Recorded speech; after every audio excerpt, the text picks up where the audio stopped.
बच्चों, आज जो हमारा टॉपिक है, नई यूनिट स्टार्ट करने जा रहे हैं electrochemistry unit third. Okay, third unit है आपकी इलेक्ट्रोकेमिस्ट्री, जिसमें फर्स्ट टॉपिक ये होता है कि इलेक्ट्रोकेमिस्ट्री है क्या। इलेक्ट्रोकेमिस्ट्री के बारे में पहले पढ़ेंगे कि इलेक्ट्रोकेमिस्ट्री कौन सी केमिस्ट्री है। ओके, तो इलेक्ट्रोकेमिस्ट्री जो है ये एक साइंस की ब्रांच है जो हमें ये बताती है कि किसी भी इलेक्ट्रिकल और केमिकल एनर्जी के बीच में क्या रिलेशन, तो ये स्टडी करती है इलेक्ट्रिकल एनर्जी और केमिकल एनर्जी के बीच बारे में स्टडी करती है, उनके रिलेशन के बारे में स्टडी करती है, या फिर इलेक्ट्रिकल एनर्जी केमिकल एनर्जी में कैसे कन्वर्ट होती है, केमिकल एनर्जी इलेक्ट्रिकल एनर्जी में कैसे कन्वर्ट होती है। ठीक है, तो क्या है, it is a branch of science which deals with the study of electrical energy and chemical energy. तो इसके बारे में पढ़ेंगे हम, इसमें electrical energy and chemical energy के बारे में हम पढ़ते हैं, इस कॉल्ड इलेक्ट्रोकेमिस्ट्री। ओके, ठीक है, चलिए इलेक्ट्रोकेमिस्ट्री के बाद हमारा जो नेक्स्ट टॉपिक आता है, इसमें सबसे पहला ये तो इलेक्ट्रोकेमिस्ट्री हो गया, इसके बाद नेक्स्ट आता है रिडॉक्स रिएक्शन। क्या आएगा? Redox reaction. Redox reaction, redox reaction क्या होता है, आप 11th में कर चुके हैं रिडॉक्स रिएक्शन, जिसमें इन विच both oxidation and reduction take place. Oxidation and reduction takes place is called redox reaction. Redox reaction. Okay, जिसमें ऑक्सीडेशन और रिडक्शन दोनों एक साथ होते हैं, साइमल्टेनियसली वर्ड यूज कर सकते हो आप। ठीक है, in which both oxidation reduction takes place simultaneously is called redox reaction. Clear? तो ये रिडॉक्स रिएक्शन होगी। फॉर एग्जांपल के लिए zinc plus copper gives Zn2 positive and copper. Okay, अब इस रिएक्शन में आप देखते हैं कि जिंक जो है, जिंक मेटल सॉलिड, ये किसमें कन्वर्ट होता है, Zinc2 पॉजिटिव में कन्वर्ट हो रहा है। दैट मींस यहाँ पर जो जिंक है इसने क्या करे, इलेक्ट्रॉन लूज करे। जिंक ने क्या करे, यहाँ से यहाँ तक क्या हो रहा है बेटा, इलेक्ट्रॉन लूज हो रहे हैं यहाँ से यहाँ तक। कॉपर 2 पॉजिटिव से कॉपर में कन्वर्ट हो रहा है, यानी 2 पॉजिटिव मींस 2 इलेक्ट्रॉन की कमी है, उससे किसमें कन्वर्ट हो गया, कॉपर में कन्वर्ट हो गया। दैट मींस इसने 2 इलेक्ट्रॉन गेन कर लिए कॉपर ने। तो यहाँ पर क्या हो रहा है, गेन ऑफ इलेक्ट्रॉन हो रहा है। इसमें क्या हो रहा है, गेन ऑफ इलेक्ट्रॉन। और आपको पता है रिडक्शन और ऑक्सीडेशन और रिडक्शन क्या होते हैं। रिडक्शन क्या होता है, reduction is the process in which electron gain, reduction में क्या होता है, gain of electron. And oxidation में क्या होता है, ऑक्सीडेशन में क्या होता है, loss of electron, loss of electron. ठीक है, तो ऑक्सीडेशन रिडक्शन, इसमें देखिए यहां से यहां तक लॉस ऑफ इलेक्ट्रॉन हो रहा है, दैट मींस क्या हो रहा है, ऑक्सीडेशन हो रहा है। यहाँ पर क्या हो रहा है, ऑक्सीडेशन। क्लियर?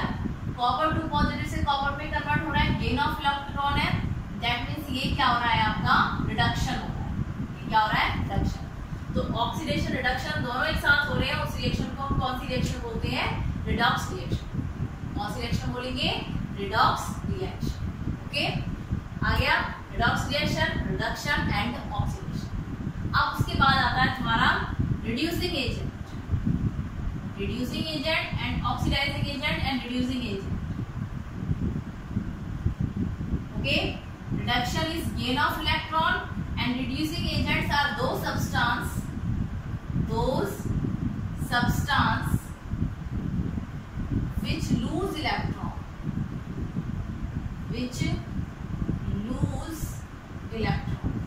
ओके, जो इलेक्ट्रॉन लूज करते हैं उन सब्सटेंसेस को हम क्या बोलते हैं, रिड्यूसिंग एजेंट बोलते हैं। अपने प्रोसेस के उल्टे होते हैं, ये एजेंट्स होते हैं। प्रोसेस होता है गेन ऑफ इलेक्ट्रॉन, बट जो रिड्यूसिंग एजेंट्स होते हैं वो इलेक्ट्रॉन लूज करते हैं। लूज इलेक्ट्रॉन कौन कर रहा है, इस वाले रिएक्शन में अगर हम देखें एग्जांपल के लिए, इस वाले रिएक्शन में जो इलेक्ट्रॉन लूज कौन कर रहा है, जिंक कर रहा है। तो जिंक क्या हो गया, जिंक से यहाँ पर Zinc2 पॉजिटिव में कन्वर्ट हो रहा है, दैट मींस इलेक्ट्रॉन लूज कर रहा है जिंक। ओके, तो यहाँ पर जो आपका एग्जांपल होगा इसका, वो क्या हो जाएगा, जिंक हो जाएगा। ठीक है, जिंक से Zinc2 पॉजिटिव में कन्वर्ट हो रहा है, इसका मतलब जिंक इलेक्ट्रॉन लूज कर रहा है। Okay, next is oxidising agent.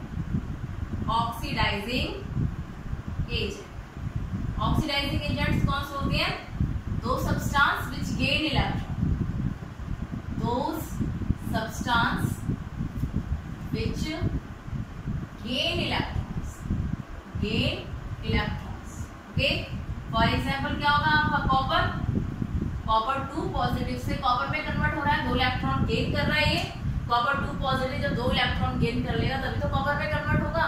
तो कॉपर 2 पॉजिटिव से कॉपर में कन्वर्ट हो रहा है, दैट मींस इलेक्ट्रॉन गेन कर रहा है। तो ये कौन से एजेंट्स होंगे आपके? Oxidising agent. Clear? Redox reaction, oxidation, reduction, reducing agent, oxidising agent. Clear? चलिए नेक्स्ट हम देखते हैं इसके बाद इलेक्ट्रोलाइट्स क्या होते हैं। नेक्स्ट हम क्या देखेंगे? Electrolytes.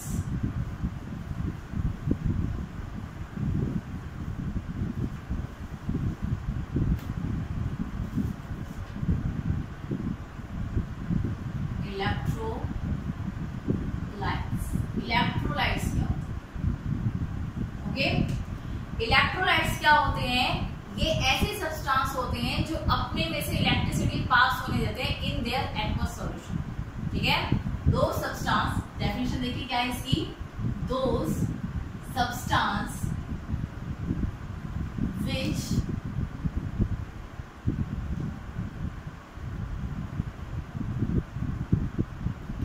which allow electric current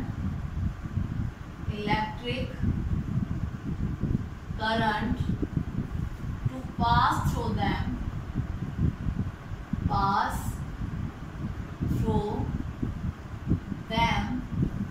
in their aqueous solution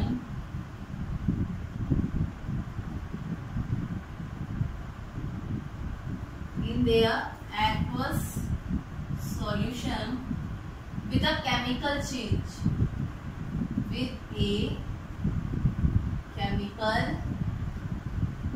change, are called electrolytes। हम उनको क्या कहते हैं? इलेक्ट्रोलाइट्स। ओके, तो इलेक्ट्रोलाइट्स क्या होते हैं? जो सब्सटेंस अपने में से, अपने एक्वस सॉल्यूशन में से इलेक्ट्रिसिटी पास होने देते हैं with chemical change, are called electrolytes. Clear? For example के लिए जैसे एक्वस सॉल्यूशन ऑफ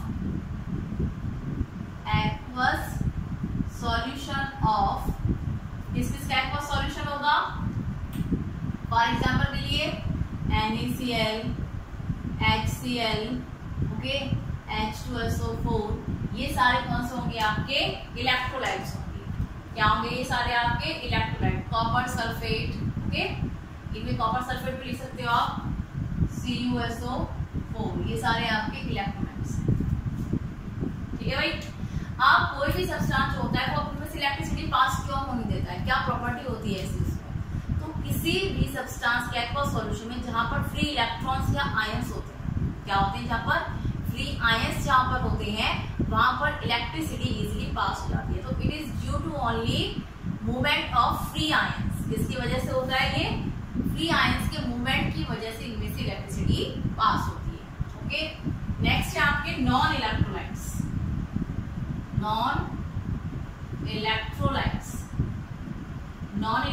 क्या होंगे? नाम से ही पता चल रहा है, ऐसे सब्सटेंस जो अपने में से इलेक्ट्रिसिटी पास नहीं होने देते हैं। तो क्या लिखोगे? दो substance which do not allow electric current to pass through them in their aqueous solution is called non-electrolyte। Okay, तो क्या लिख देती हूँ मैं इसमें? ये लिख देती हूँ which do not allow electric current, which do not allow electric current, जो electric current in their aqueous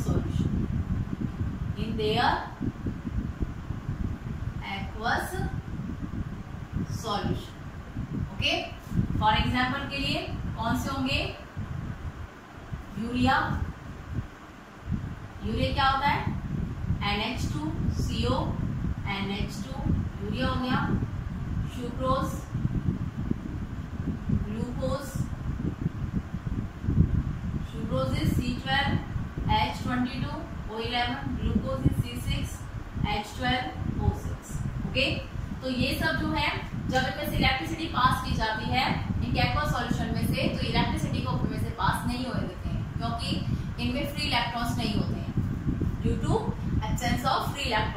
gap loss नहीं होते हैं, दैट्स वाई अपने एक्वस सॉल्यूशन में इलेक्ट्रिसिटी पास नहीं होने देते हैं और इनको हम नॉन इलेक्ट्रोलाइट कहते हैं।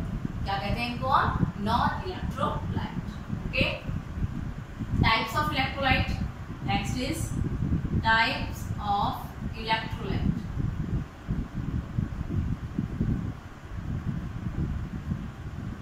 इलेक्ट्रोलाइट टू टाइप्स के होते हैं, एक होता है स्ट्रॉन्ग इलेक्ट्रोलाइट्स, स्ट्रॉन्ग इलेक्ट्रोलाइट्स।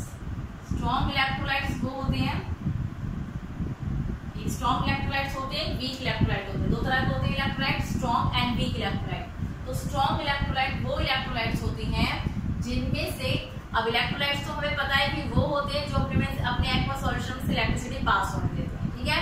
अब ये जो इलेक्ट्रोलाइट्स होते हैं ये भी दो तरह के होते हैं, इलेक्ट्रोलाइट नॉन इलेक्ट्रोलाइट होते हैं, बट जो इलेक्ट्रोलाइट है ये भी फर्दर टू टाइप्स के होते हैं। कौन कौन से होते हैं? एक होते हैं स्ट्रॉन्ग और एक होते हैं वीक। ओके, स्ट्रॉन्ग इलेक्ट्रोलाइट्स कौन से होते हैं? ऐसे इलेक्ट्रोलाइट जब हम उनके एक्वस सॉल्यूशन में से इलेक्ट्रिसिटी पास करते हैं तो वो कंप्लीटली अपने आयंस में डिसोसिएट्स हो जाते हैं। क्या हो जाते हैं? डिसोसिएट हो जाते हैं, विच completely dissociate into its ions,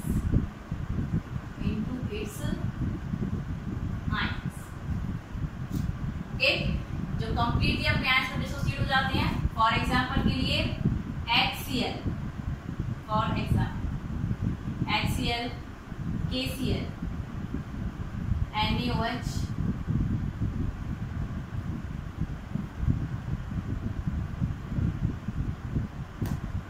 H2SO4 ले लो इसकी जगह, NaOH, KOH, NaCl, ठीक है।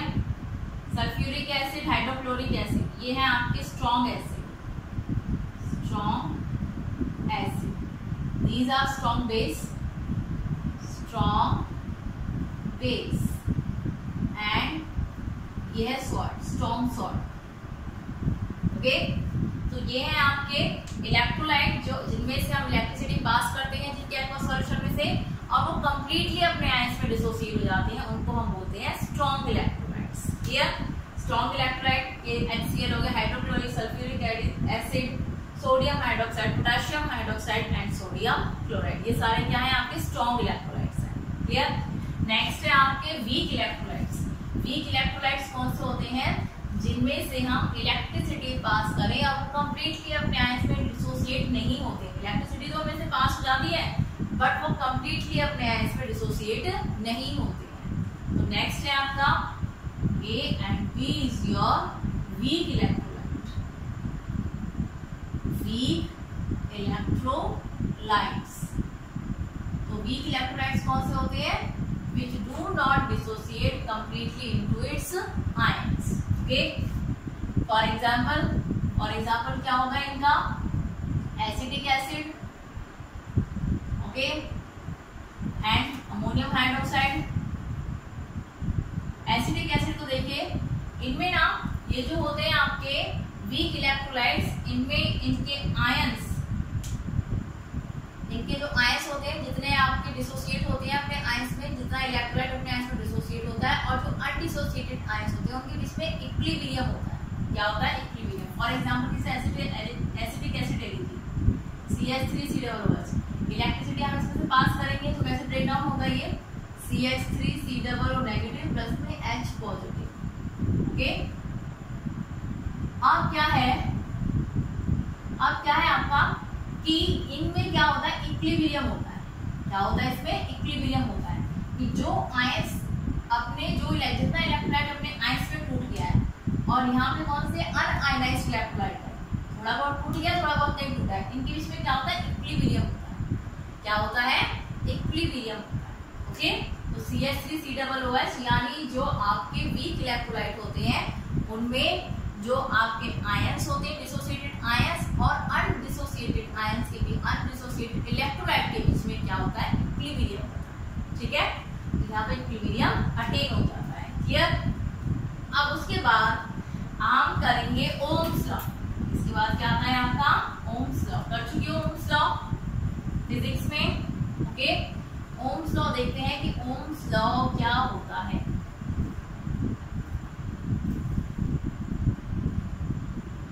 ओम्स लॉ क्या होता है? Ohm's law, voltage applied across a conductor, voltage applied across a conductor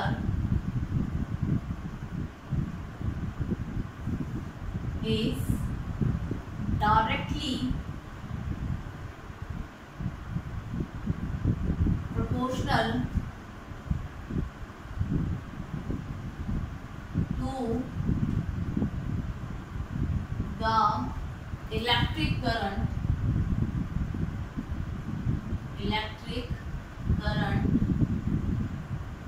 passed through the conductor,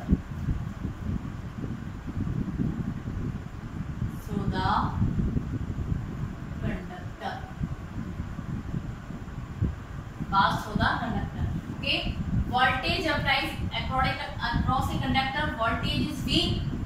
Voltage applied across a conductor is directly proportional to the electric current passed through the conductor. इसी conductor में जितनी voltage applied की है वो directly proportional किसको होती है? जितनी उसमें से इलेक्ट्रिक करंट पास हो रहा है, इलेक्ट्रिसिटी पास हो रही है। ठीक है, आई अब इस प्रोपोर्शनलिटी साइन को हटाकर हम यहाँ पर प्रोपोर्शनलिटी कांस्टेंट लगा देते हैं आर। आर आई हो गया ये। आर जो है यहाँ पर एक प्रोपोर्शनलिटी कांस्टेंट है, where R is equal to कितना है बेटा? प्रोपोर्शनलिटी कांस्टेंट है, ये कांस्टेंट है proportionality constant, and is called resistance. क्या कहते हैं हम इसको? रेजिस्टेंस के। ठीक है, ये जो प्रोपोर्शनलिटी कांस्टेंट है आर, ये यहाँ पर क्या है? रेजिस्टेंस। ठीक है, अगर हम इस रिलेशन से यहाँ से हम क्या निकालते हैं? आर निकालें तो क्या आएगा? आर क्या आएगा भाई यहाँ से? V अपॉन आई, और अगर हम यहाँ से आई निकालें तो क्या आएगा? V upon are. ओके, यहाँ से आप इस रिलेशन का यूज करके रेजिस्टेंस, करंट कुछ भी निकाल सकते हैं। क्लियर? तो ये ओम्स लॉ होता है कि voltage applied across a conductor is directly proportional to the electric current pass through the conductor. Clear? V is directly proportional to I। Okay, अब ये जो रेजिस्टेंस है, जो प्रोपोर्शनलिटी कांस्टेंट यहाँ पर रेजिस्टेंस आया है, ये रेजिस्टेंस क्या है? अब हम इस रेजिस्टेंस के बारे में पढ़ेंगे। ठीक है, रेजिस्टेंस मतलब होता क्या है? रेजिस्टेंस होता है रुकावट। रेजिस्टेंस क्या होता है? रुकावट, किसी चीज में बाधा प्रोड्यूस करना, बाधा डालना। ठीक है, तो रेजिस्टेंस क्या होता है?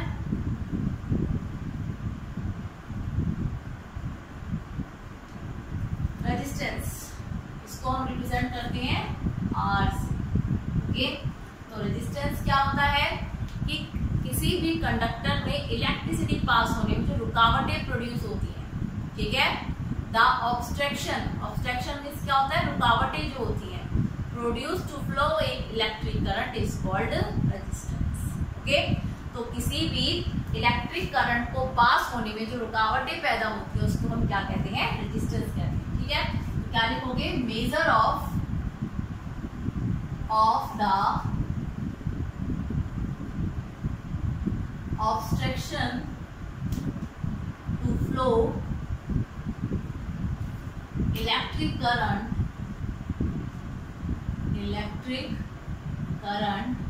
is called resistance। ओके, इसको हम रेजिस्टेंस कहते हैं, और जो इसकी यूनिट होती है, रेजिस्टेंस की यूनिट क्या होती है? ओम होती है। क्या होती है? ओम। ये इसकी यूनिट होती है ओम। और जो R है एक्सपेरिमेंटली पाया गया है, R is directly proportional to L upon A। L क्या है? Length of conductor, length of conductor, और A क्या है यहाँ पर? Area of cross section. A क्या है यहाँ पर? Area of cross section. Clear? ये एरिया ऑफ क्रॉस सेक्शन है, एंड एक L क्या है आपका? लेंथ ऑफ कंडक्टर है। L जो है वो डायरेक्टली प्रोपोर्शनल होता है L upon A। Clear? Unit होती है इसकी O। यूनिट क्या होती है इसकी? O। आगे समझ में? चलिए नेक्स्ट हम करते हैं रेजिस्टेंस, या फिर स्पेसिफिक रेजिस्टेंस बोलते हैं, या फिर उसको रेजिस्टिविटी बोलते हैं। स्पेसिफिक रेजिस्टेंस,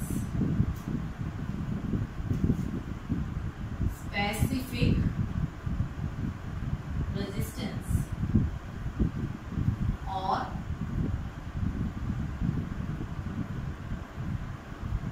रेजिस्टिविटी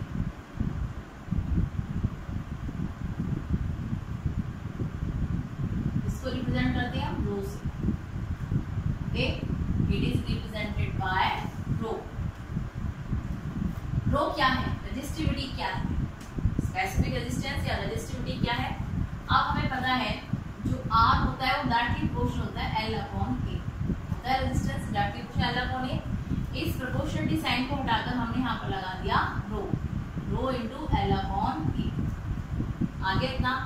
अब ये जो रो है ये क्या है, ये प्रोपोर्शनलिटी कांस्टेंट है जिसको हम स्पेसिफिक रेजिस्टेंस या रेजिस्टिविटी बोलते हैं। ये रो जो है आपका, ये क्या है, रो स्पेसिफिक रेजिस्टेंस या resistivity. Okay, R here rho is equal to proportionality constant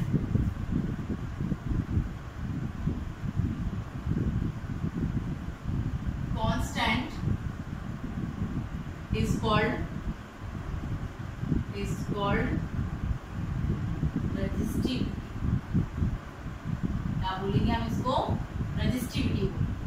okay, resistivity हो गई आपकी इतनी। अब मान लीजिए जब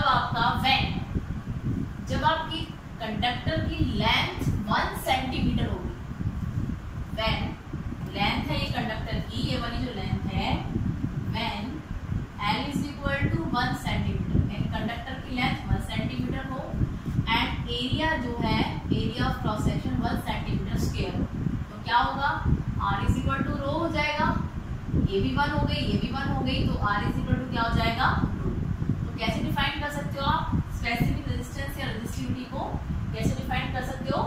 ओके, कि the conductance of a conductor, conductance of resistance of a conductor, R है resistance, sorry, resistance of a conductor when the length of conductor is 1 centimetre and area of cross section is 1 centimetre square.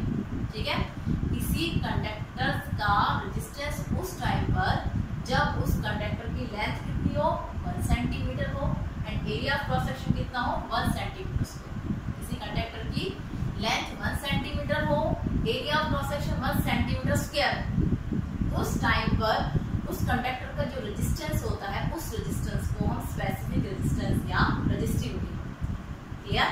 Okay, तो जब किसी conductor का length कितना होना चाहिए, 1 centimetre होना चाहिए, area of cross section 1 centimetre square होना चाहिए, तो उस टाइम उसका जो रेजिस्टेंस होगा, उस रेजिस्टेंस को स्पेसिफिक रेजिस्टेंस। क्लियर, रेजिस्टेंस हो गया।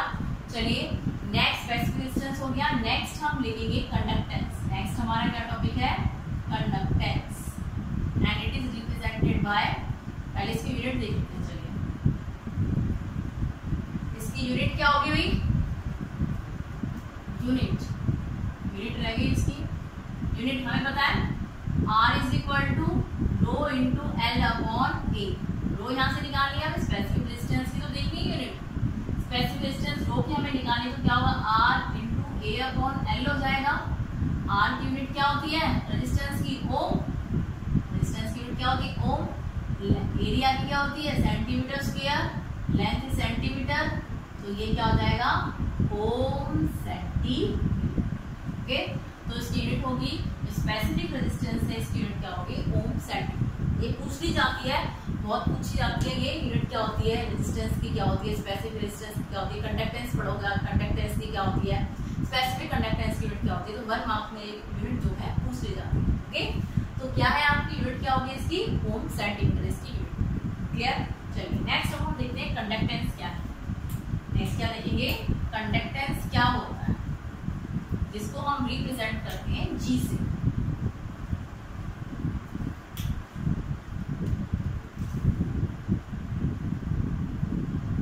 Conductance and it is represented by capital G। Okay, conductance is, it is reciprocal of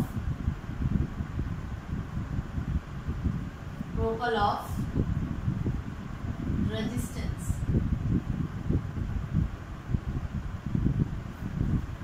resistance का रेसिप्रोकल जो होता है उसको हम क्या कहते हैं, कंडक्टेंस बोलते हैं। क्या बोलते हैं, conductance. Reciprocal of resistance is called conductance.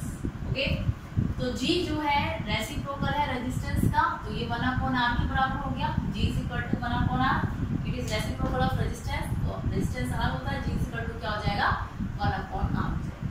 ठीक है, तो डिफाइन कैसे करेंगे हम कंडक्टेंस को, इट इज मेजर ऑफ, कैसे डिफाइन करोगे, it is measure of S. S means होता है यहाँ पे, ये जो वर्ड है इसका मतलब होता है आसानी। क्या मीनिंग होता है इसका, आसानी। ठीक है, it is measure of S with which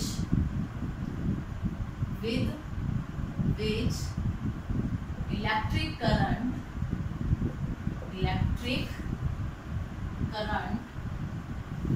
pass through a conductor,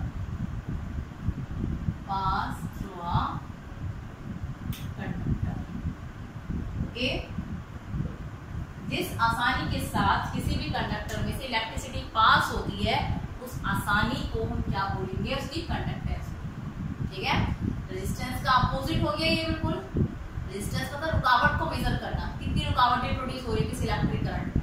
ये किसको मेजर कर रहा है, आसानी को, कितनी आसानी से कोई इलेक्ट्रिक करंट पास हो रहा है, उसे हम क्या बोलते हैं, कंडक्टेंस। ठीक है, आप जो इसकी यूनिट क्या होगी भी कंडक्टेंस की, यूनिट क्या होगी, G जो है आपका वो होता है 1/r, और R की यूनिट क्या होती है, ओम। ये होती है, तो ये क्या होगा आपका पर ओम। ठीक है, जिसको हम मो भी बोलते हैं, मो,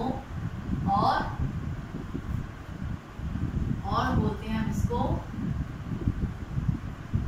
साइमन, रिप्रेजेंट करते हैं ऐसे। ठीक है, पर ओम बोलो, मो बोलो, साइमन बोलो, तीनों एक ही बात है।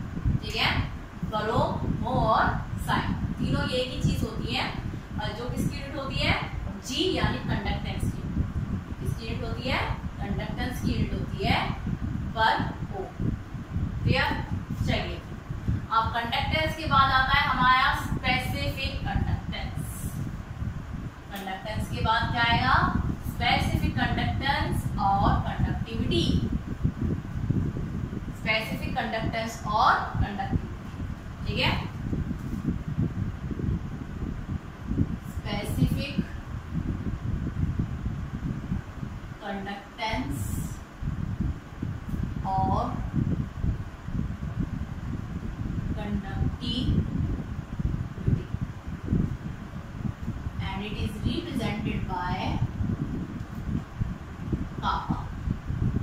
क्या बोलते हैं इसको, kappa। ठीक है, kappa क्या होता है, ऐसे ऐसे के बनाते हैं, ये ऐसे kappa। ओके, तो ये kappa है आपका, जो कि किसका सिंबल है, स्पेसिफिक कंडक्टेंस और कंडक्टिविटी का सिंबल होता है कप्पा। कप्पा जो होता है आपका, कैसे इसको डिफाइन करते हैं हम, क्या है, अभी हमने देखा कि जो आपका कंडक्टेंस होता है G, वो क्या होता है, G is equal to 1/r होता है। क्या होता है, G is equal to 1/r होता है। तो ये जो है आपका स्पेसिफिक कंडक्टेंस, ये रेसिप्रोकल होता है स्पेसिफिक रेजिस्टेंस का। अब पहले आपका कंडक्टेंस, इससे पहले क्या था, conductance, it is reciprocal of resistance, वो रेजिस्टेंस का रेसिप्रोकल था। अब आता है specific conductance. Specific conductance specific resistance का रेसिप्रोकल होगा। ठीक है, ये किसका रेसिप्रोकल है, स्पेसिफिक रेजिस्टेंस का रेसिप्रोकल। ओके, तो क्या है, इट इज रेसिप्रोकल ऑफ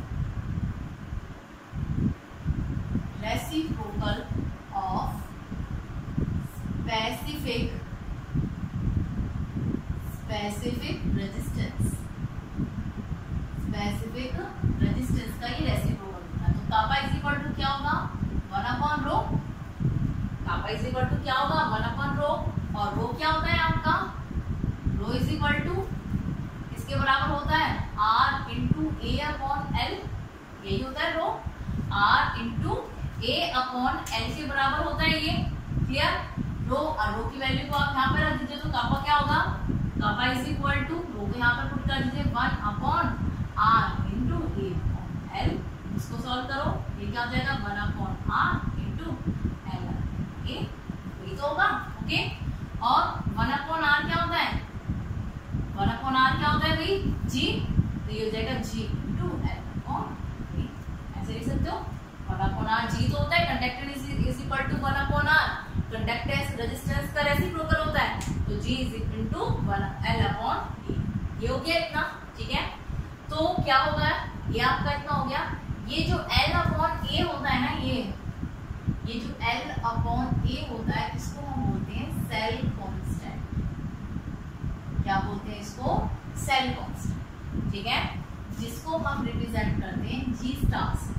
इसे रिप्रेजेंट करते हैं G स्टार से, हम इसको रिप्रेजेंट करते हैं। क्लियर। तो सेल कांस्टेंट G स्टार होता है और ये हो गया आपका L/E। चलिए इसको भी आगे कंटिन्यू करते हैं, फिलहाल इतना ही है आपके लिए। तो G जो है आपका, ये जो है कापा इज इक्वल टू हम क्या लिख सकते हैं, G इंटू G स्टार लिख सकते हो आप, okay. G into G star, G क्या है कंडक्टेंस है और G स्टार क्या है आपका सेल कांस्टेंट। इसको आप ऐसे लिख सकते हैं, ठीक है। और क्या है, जब आपकी length when L is equal to 1 centimetre, L is equal to 1 centimetre and area of cross section कितना होगा 1 सेंटीमीटर स्क्वायर होगा, तो क्या होगा भाई, कापा इज इक्वल टू किसके बराबर होगा, G के बराबर होगा। कापा इज इक्वल टू G के बराबर होगा। ये जो कापा आपका चल रहा है, मैंने कह दिया ये वन है ये वन है, तो कापा इज इक्वल टू किसके बराबर हो गया, G के बराबर हो गया, तो कापा इज इक्वल टू G होगा। तो कैसे डिफाइन कर सकते हो आप कापा को, ये जो कापा है आपका, ये क्या होता है कापा, कि जब resistance of a conductor, conductance of a conductor, यहाँ पर स्पेसिफिक कंडक्टेंस निकाल रहे हैं, conductance of a conductor when length of the conductor is 1 centimetre and area of cross section is 1 centimetre square, ठीक है। जिस किसी कंडक्टर का लेंथ 1 सेंटीमीटर हो, area of cross section 1 centimetre square, उस कंडक्टर में जो कंडक्टेंस होता है, यानी जो एस है जिससे इलेक्ट्रिसिटी पास कर रही है, उस कंडक्टेंस को हम क्या कहते हैं, स्पेसिफिक कंडक्टेंस। क्या बोलते हैं, स्पेसिफिक कंडक्टेंस। स्पेसिफिक मतलब क्या होता है, कोई विशेष, ठीक है। तो इसमें विशेष क्या है, इसमें विशेष एक कंडीशन है कि जो कंडक्टर है उसकी लेंथ 1 सेंटीमीटर होनी चाहिए और उसका area of cross section 1 centimetre square होना चाहिए। ये इसमें एक विशेष चीज है, स्पेसिफिक चीज है, ठीक है। तो उस टाइम जो कंडक्टेंस होती है किसी भी कंडक्टर की, उस कंडक्टेंस को हम स्पेसिफिक कंडक्टेंस बोलते हैं। क्लियर। तो ये स्पेसिफिक कंडक्टेंस हो गई। कापा इज इक्वल टू G जब लेंथ कितनी हो 1 सेंटीमीटर हो and area of cross section 1 centimetre square. Clear. तो ये आपका इतना हो गया। नेक्स्ट अब हम क्या बात कर रहे थे, सेल कांस्टेंट की बात कर रहे थे। सेल कांस्टेंट पर आते हैं कि सेल कांस्टेंट क्या होता है।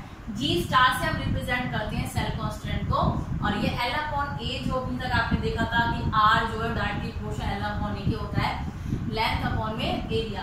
तो ये जो L/A है ये सेल कांस्टेंट होता है। क्या होता है, ये सेल कांस्टेंट होता है। अब यूनिट अगर हम इसकी निकालेंगे, क्या निकालेंगे हम इसकी यूनिट, तो यूनिट कैसे निकलेगी भाई सेल कांस्टेंट की, L किसको होता है सेंटीमीटर, एरिया क्या होता है सेंटीमीटर स्क्वायर, तो क्या होगा ये 1/, सेंटीमीटर स्क्वायर, तो ये हो जाएगा पर सेंटीमीटर, ओके।